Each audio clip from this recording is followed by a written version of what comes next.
Today is June 8th, 2016. I'm Gary Bertsch, and I'm sitting here with Ed Benson in the Richard Russell Library at the University of Georgia. We're going to talk this morning about Ed's life, family, church, community, and related issues.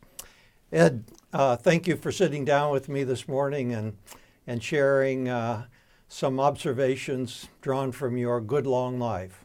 I'm pleased and appreciative to be here. Well, I might begin by saying I'm 72 today and Ed's 94. Right. So we're both very happy to be talking here at the University of Georgia. Ed, let's begin with your growing up in Athens. Maybe a little bit about your family, your father, and how you got started. Number one, it's a pleasure to say I'm a native of Athens. I was born on Prince Avenue in 1921. My dad came here from Marietta, Georgia, bought a very, very small bakery in 1918 and was married, I believe, in 1918, you said. He was born in 1888, and then moved here in 1918 and bought a little bakery. And my mother is from Atlanta. They had met and moved here, so I was born in a home on Prince Avenue and stayed there till about 6 years old, moved to 5 Points, then moved several other times, then went in the service, and have been here ever since. Well, that's great. What kind of influence did your father have on you, Ed?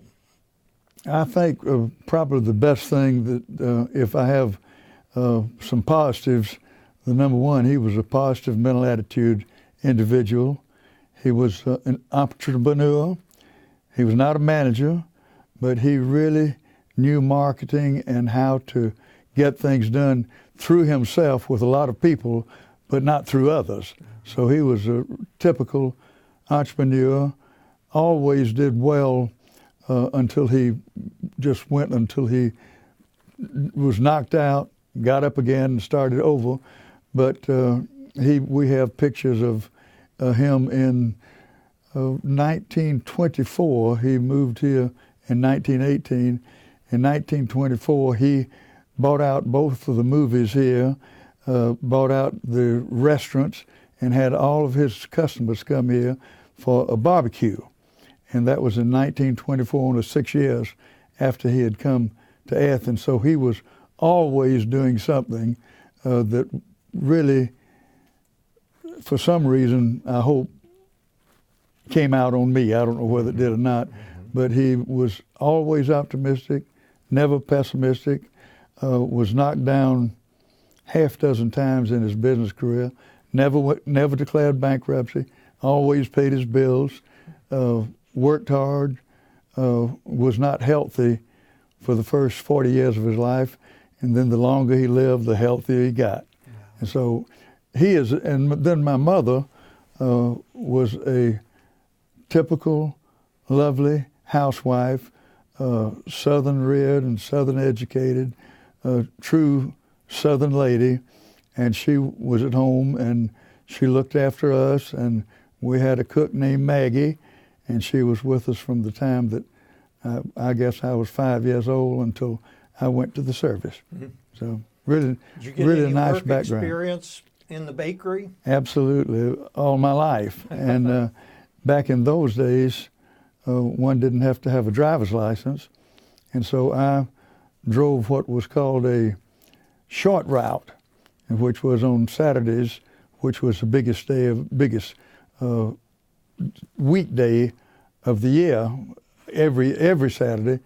And so I would take a small truck and deliver bread to the big grocery stores and just set off so much there and then come back home. So I would go to Commerce, Royston, Hartwell, back here. Then the next week I'd go to Monroe, to Winder, to Jefferson, back here. So I was brought up in the bakery and worked there all my life and really enjoyed it. This is off that subject, but I went to the Methodist church with my mother. My father was a Baptist, and he was at the Baptist church. The bakery was between, and so I would go to Sunday school with my mom and always go by the bakery, look in, go down to church, and go with my dad. And so it was a congenial family. Had a sister who I'm very proud of that died about 6 months ago, and she was in the mental health programs and really did a magnificent job in doing good things for a lot of people all over the United States and all over the world. So it's been a good family, and I've enjoyed it and appreciate every bit of it. Well, let's pick up on the Baptists and Methodists. I know you're active in the First Methodist Church here in Athens. How did your life evolve between the Baptist and the Methodist Church, leading you to where you are today? Back in those days, it was not uncommon for a man and wife to be married and stay in the same church, and there was no conflicts whatsoever. But my dad was deacon and all the things in the First Baptist, and I was a child, and I started out with a gentleman named Mr. Fred Bertsch, not the Fred Bertsch that we know, but he had a kindergarten, and I started out in kindergarten at First Methodist Church in 22. I was born in 21, and I went all the way through from cradle roll all the way to now. And when I was probably 8 or 9, I wanted to go to church with my dad, so it was fine with my mother. So I'd go to Sunday school, walk down, and we sat in the Baptist church on the second row on the left-hand side. And my dad was a wheeler and dealer in the church, just as he was in his business program, and was the leader. And the one thing that I really remember, he tried to write a book later on in the last part of his life, and the book was called, "In My Opinion, It's a Fact." And that was his program. If it was his opinion, it became fact by working hard and attempting to do what he thought was the right thing. So, but we had a wonderful time, and I went really all the way through high school until we started having a few dates and having a girlfriend to sit by and all that. We started back at the Methodist Church. Mm-hmm. Ed, I know you're a member of a very famous Sunday school class that I've had the honor through your invitation to speak to. Can you tell us a little bit about that group? Yeah, that is the Tuck class, and it was started back in the 1800s. I think we did our 100th anniversary about 5 years ago, I think it was. And it has been a class all male since inception. And back in the beginning, it was sort of similar to a Rotary club, that people who were the leaders of the community made no difference what church they went to. They came to the Tuck Sunday school class and were sort of the leaders of the community. At least they certainly thought they were. But they had a wonderful history of doing things for the First Methodist Church and for the community, and it has grown. Probably the apex was 30 years ago or 40 years ago, where they had 50 or 60 members. But since that time, which have changed as well, that is fairly small now. And our big problem is getting people to change a bit. They just want to do their same thing. But you had a good time there, and we enjoyed having you. And one of the great things that we have done just recently is get our Sunday schools throughout the church to lend us people to speak. So we're making progress now and a bit of change. But it's a great organization. It's a great group of people. I enjoyed being there very much. Ed, let's talk about your involvement in the community over the years, because I know you've been very active, and it's been a great contributions that you've made. Why don't we begin with public schools? Tell us about your feelings about education here in Athens, some of your involvement over the years.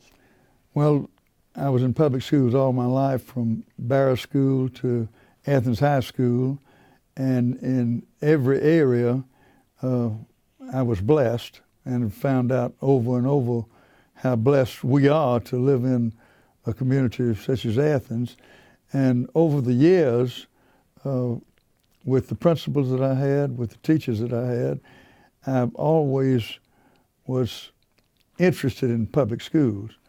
And so after coming out of the service and going to work, one of my major enjoyments of my life was visiting in the schools and talking with I had an opportunity to welcome the new teachers that came to Athens public schools for 4 or 5 years, and this was later on in life. But the public schools have been a major part of my growing up and staying with young people and learning and I might get emotional about this, but to see a teacher walking down the hallway with their arm around that kid and discussing and talking with them and taking them either to the principal to get punished or taking to the principal to have AAA honors, all of it was the same. So particularly in the past 10 years, particularly since 1971, when we had integration come into our public schools here, it has been a joy and privilege to see how it works, and we've got a long way to go, but there's unbelievable good things going on. And I know that you mentioned integration in the 70s, late 60s, early 70s. And I know that you were quietly involved over the years behind the scenes and did some wonderful things. I happened to hear Michael Thurmond, one of our leading young African-American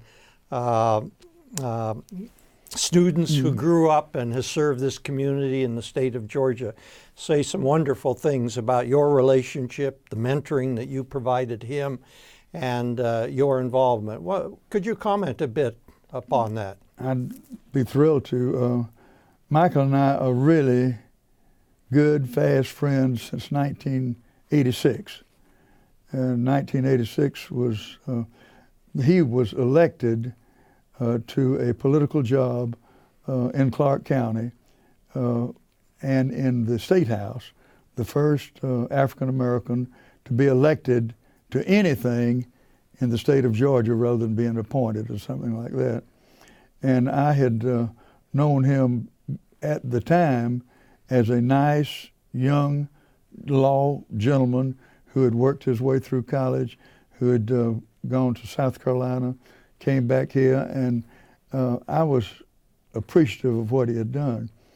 We happened to go in 1986 to Atlanta to a Chamber of Commerce meeting, and I invited him to go to the Chamber of Commerce meeting as a representative from Clark County.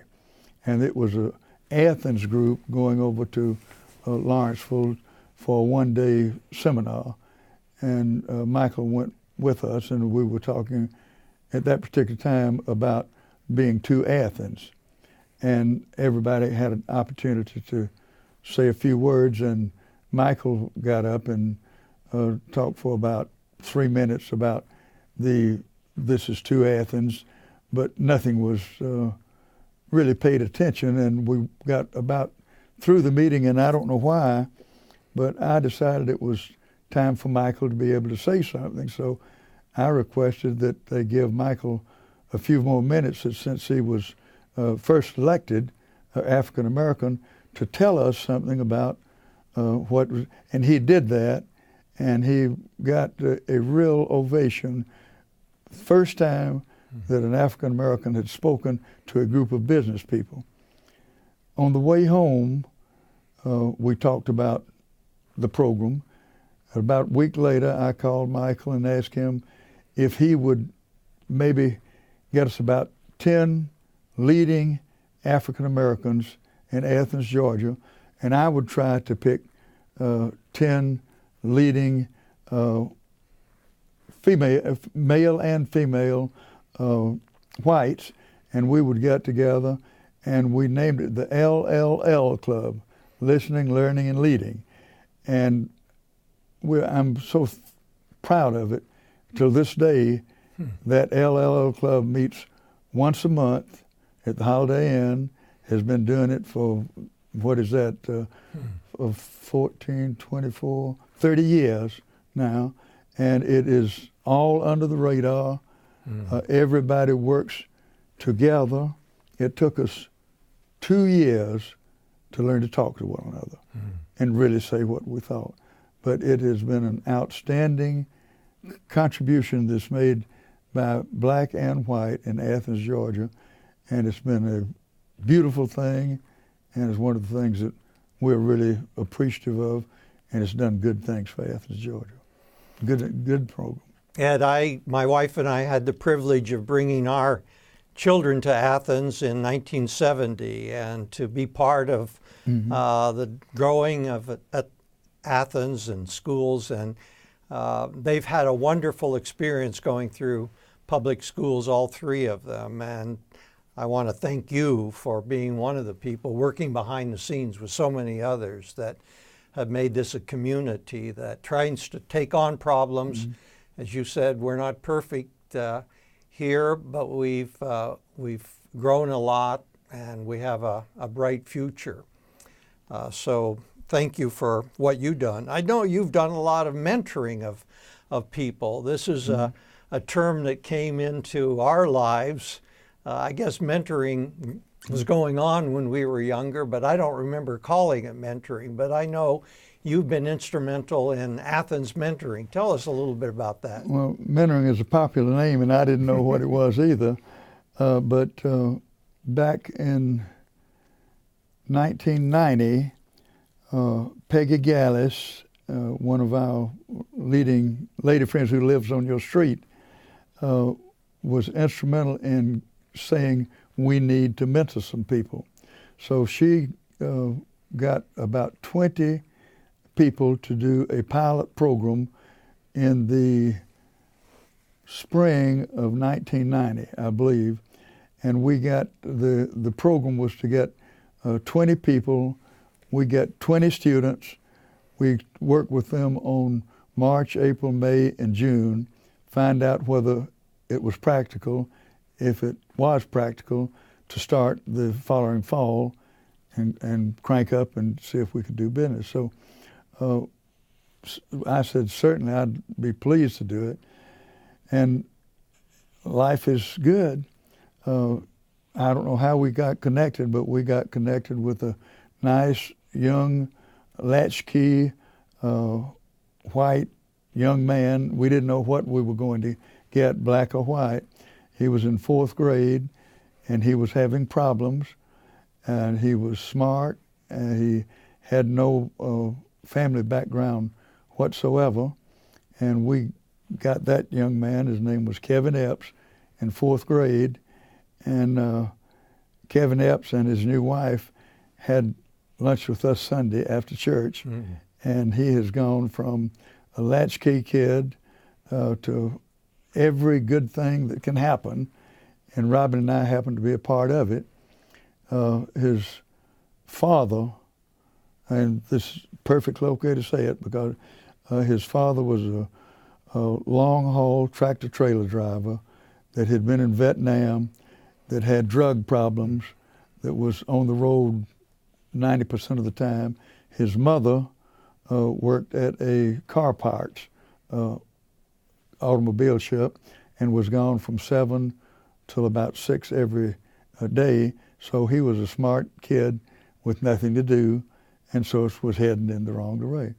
But Robin and I happened to enjoy this young man, and we started bringing him to our home every Wednesday. I would pick him up at school. He would come to our house.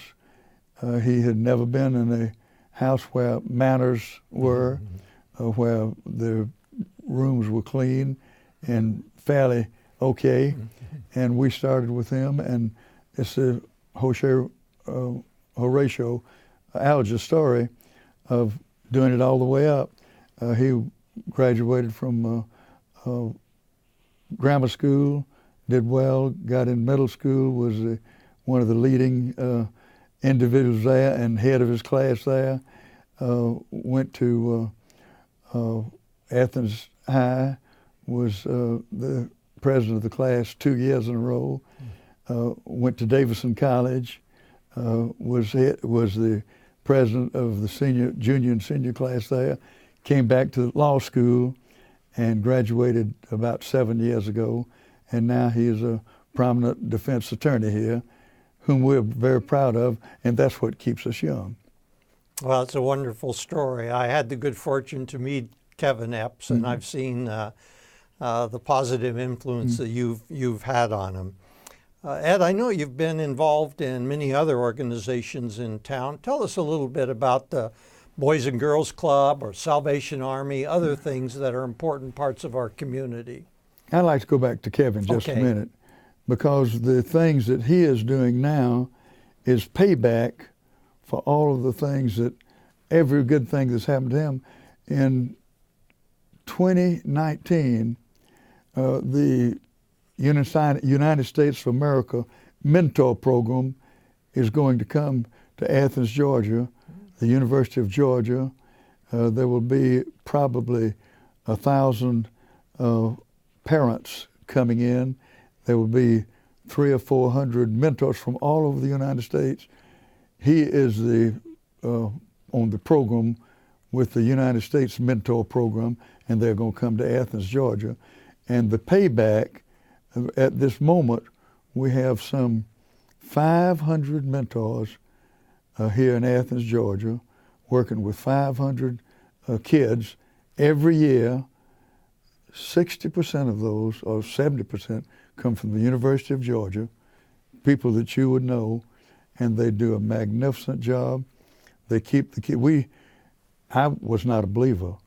I thought the kids would take them for a year and drop them. Now the kids take them for 2 years, and when they become a junior and senior, they pick someone to take their place, and that person keeps moving all the way through the line. So it's an outstanding thing, and we're really proud of it. Well, I'm pleased to hear that. I didn't know about this fact that you just shared with us about the growth of mentoring in Athens and hosting this upcoming conference in 2019. Well, tell us about some of the other organizations that have been important to the development of young people and people in need here in Athens. Maybe you can touch on the Boys and Girls or Club or the Salvation Army. I'd like to go back a little bit farther to give sort of a background for that. When World War II was over, probably 12 or 15 of us who had lived in Athens and had lived through the war came back, went to GIs, went to school, and we had young people who, the Rotary Club, we had old people, and the good old Rotarians wanted to get some rebirth, and so for some reason they picked about 12 of us, and we were fresh out of the service, and we joined the Athens Rotary Club, and that was the beginning, for me at least, and I think all my other friends, of thinking about doing service above self work in the community. So here we were, a group of folks that was getting a good education, had just graduated from college, and getting into a top-notch organization. They didn't have anybody else to choose from. So they chose us, and they indoctrinated us. And one of the major things that you know as a Rotarian is you're supposed to call people by their first name. Well, we were used to saying, yes, sir, no, sir, thank you, all the things that went with it. And for us to even attempt to call some of these people who were Mr. Abbott Nix, who ran for governor, wanted me to call him Abbott. I never got that far. I got to Mr. Abbott, but I never got to Abbott. But we had a wonderful time, and that was the experience of all of the people that grew up with me, and we just drifted to when United Way started. We were all a part of United Way. When United Way got in with the Boys and Girls Club, with the Salvation Army, with the YWCA, we took parts in that. So all of us grew up with that service above self program, and it was wonderful for us because it gave us a place to work with the leaders of the community. And the leaders of the community were doing these things, and we just naturally went with it. So I happened to be a part of the United Way whenever its inception was.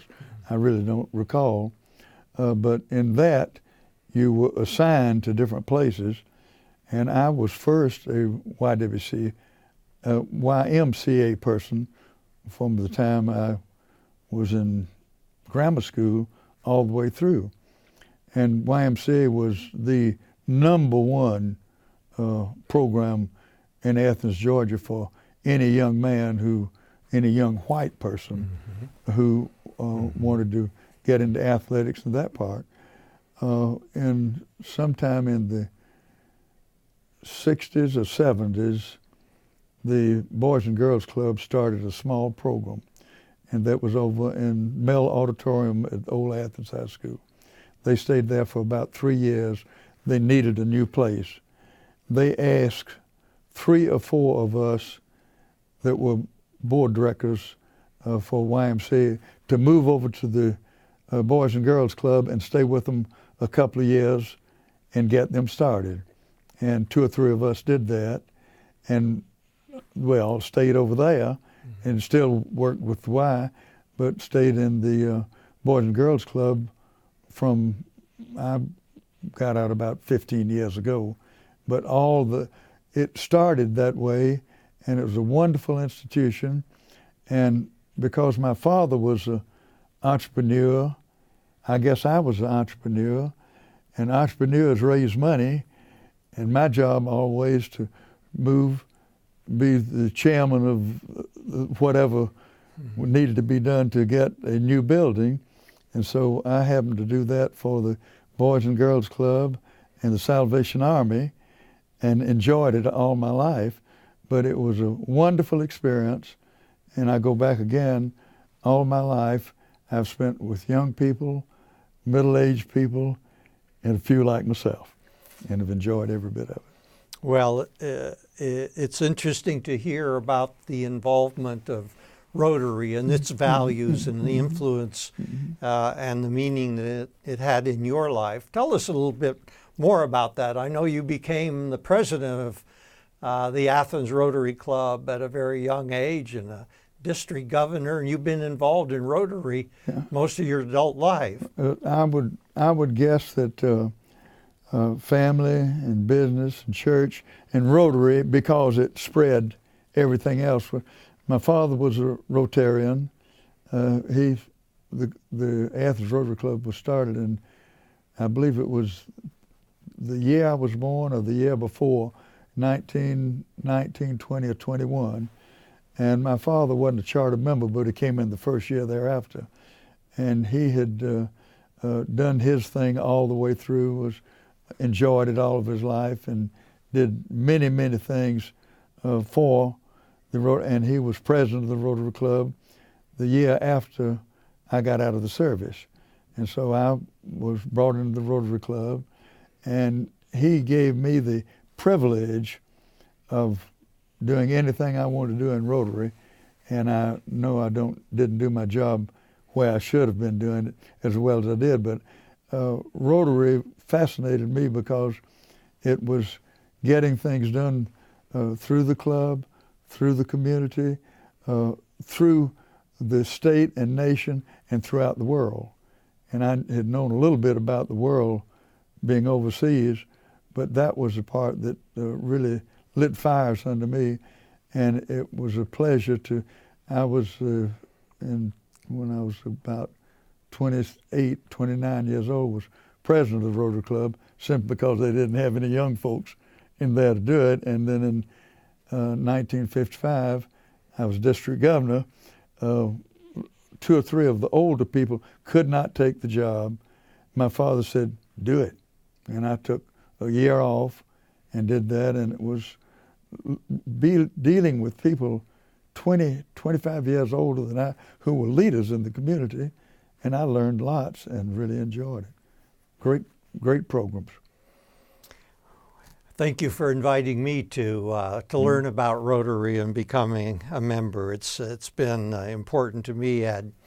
I understand you might still be delivering meals around Athens. Meals on Wheels is a local program. Is that true?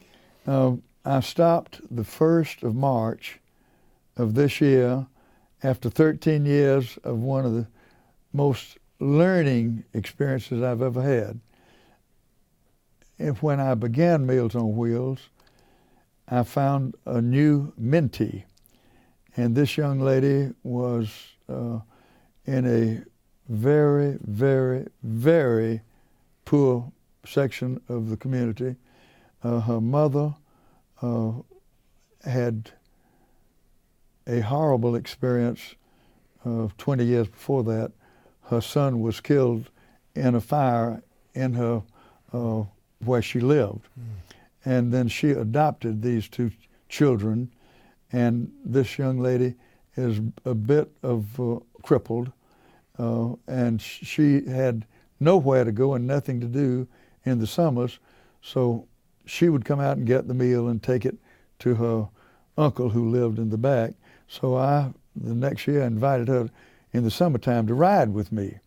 So here was Bonnie and me riding, and she is still rode until 2 months ago, and I still meet with her every Thursday, and we go to lunch, and she has come from unbelievable circumstances. This is bragging now, but it's the truth. She went all the way through high school. She got a high school education. She has just graduated from Athens Tech, and now she is working at the GED program as one who says, encouragement. I did it. Y'all can get your GED. And she is an intern at this moment in the GED program helping them. So that is another one of the things of mentoring and the things of really learning about what's going on in the other part of the community. That's where you learn it.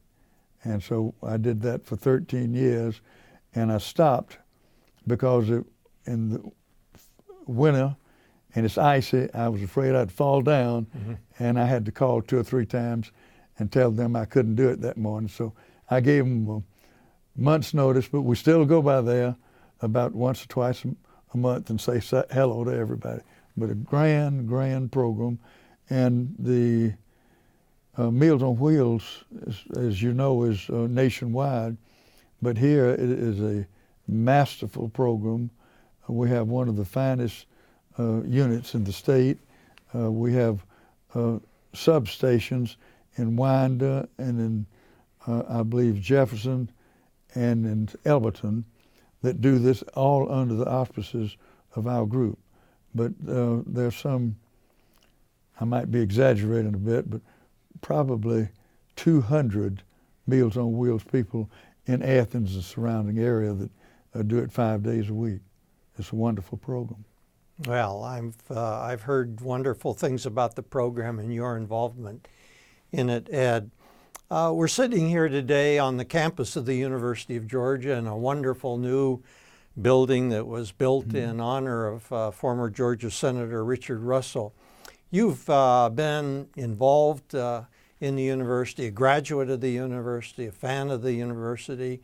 Tell us a little bit about your experiences over the many decades. I always have to say, let me go back. That's good. That's where we should begin. Along with, we name the things that have been a really blessing in my life, is the University of Georgia from the beginning and the things that I have had the opportunity since 1938. I was a freshman at the University of Georgia, and this is 2016. That's a lot of years. And in all that time, I have never missed a beat being a part of the University of Georgia in some way or other. And it has been just such an outstanding thing. It's sort of like Rotary. It covers the world. The university covers the world. It does great things for the United States. It does great things for you and me. One of these days, I'd like for you to sit here and do this for the rest of the people and tell them what the University of Georgia has done worldwide in the areas that you are interested in. But I'll go back, but do that sometime, please.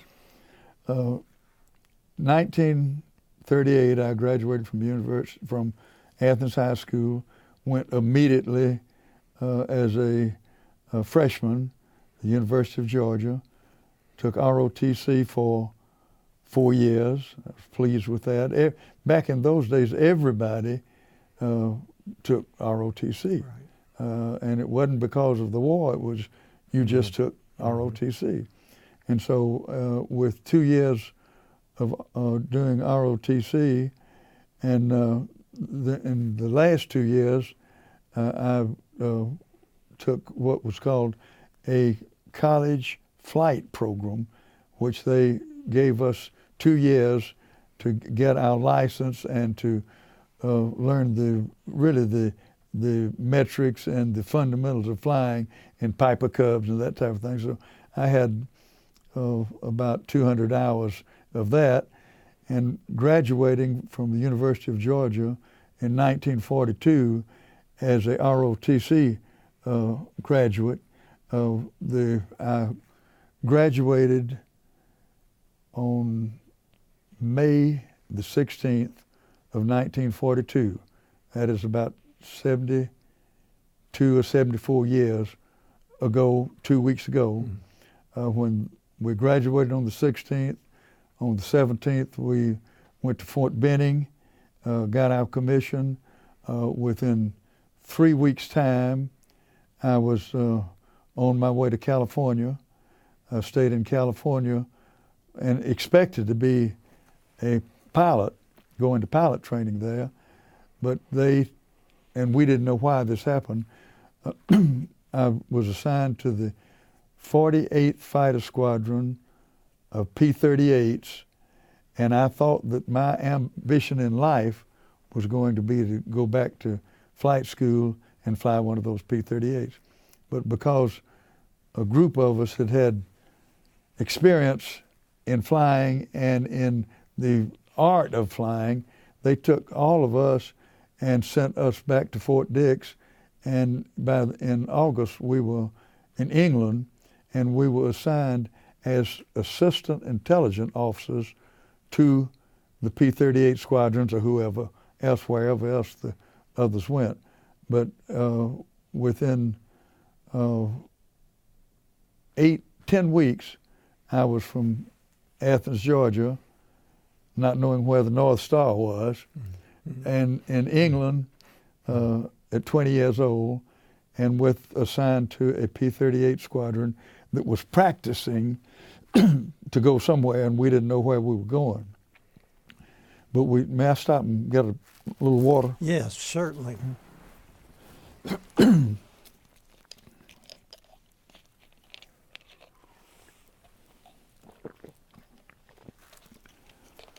We stayed in England for 2 months, and we found out we were going somewhere. We boarded ship, and we went to North Africa. We landed in North Africa on the 9th of November. D-Day in North Africa was the 8th, and our squadron got off the ship at about 11 o'clock at night and marched through Oran out to some fields that had been occupied by the French. And they had burned everything down. We slept on a cement under a big place where the French had kept their airplanes. We stayed there for about 3 weeks, then went to Algiers and stayed in Algiers for about 3 weeks, and then went to Tebessa. This is on World War II. I'll go ahead with that if it's okay. Sure. We went to Tebessa, which was the most eastern point that a fighter squadron was in the entire theater. And we got there on about the 2nd of December, and we stayed there until about the 10th of December. I have to say, I thought when I got home 10 years later, I would have sworn we stayed in Tebessa 3 months. We stayed 35 days there. Mm-hmm. But it was the airport. We landed uphill, took off downhill. Nothing there except a little bit of tents. We finally got parameter tents, and by the time we got those, we were out.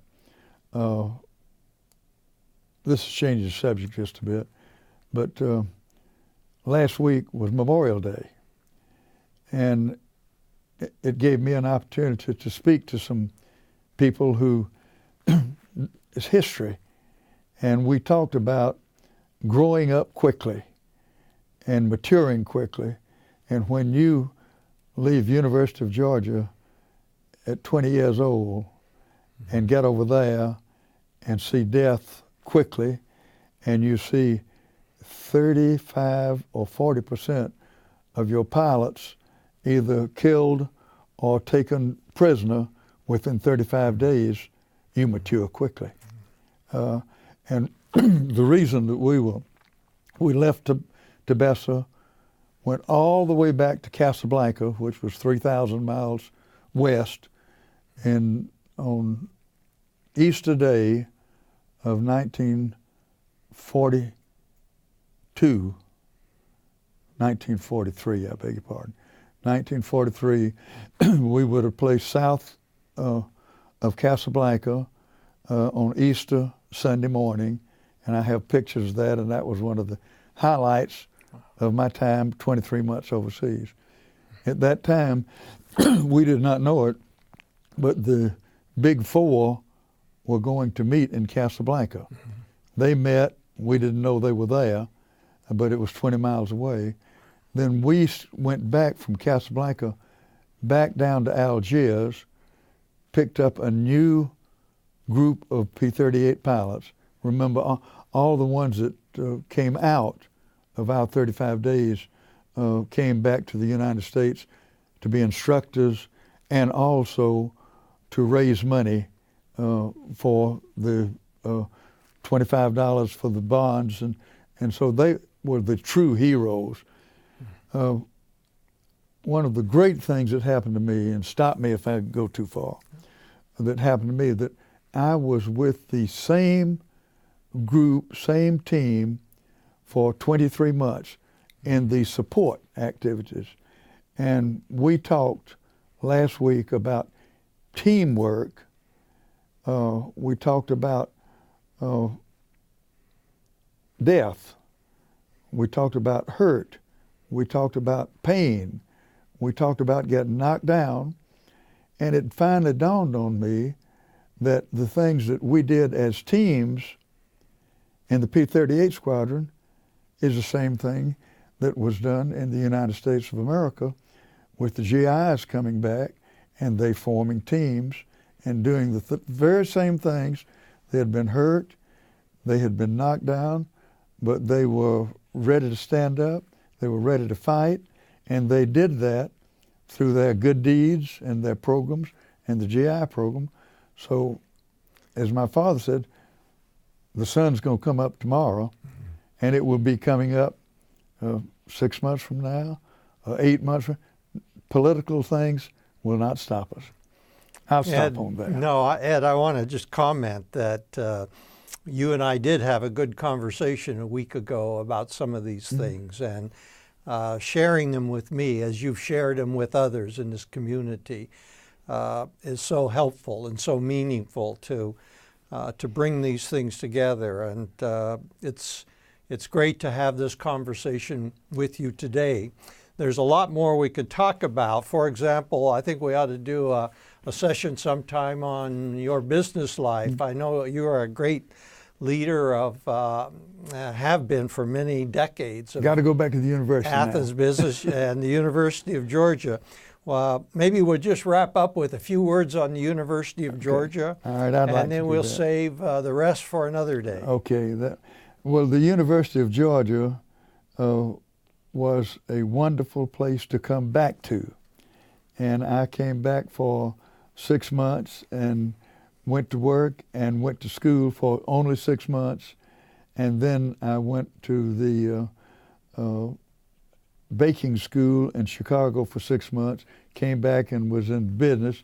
But the main thing was that I stayed with the University of Georgia all the time from the very getting out all the way through, and had a wonderful time being a part of the University of Georgia program.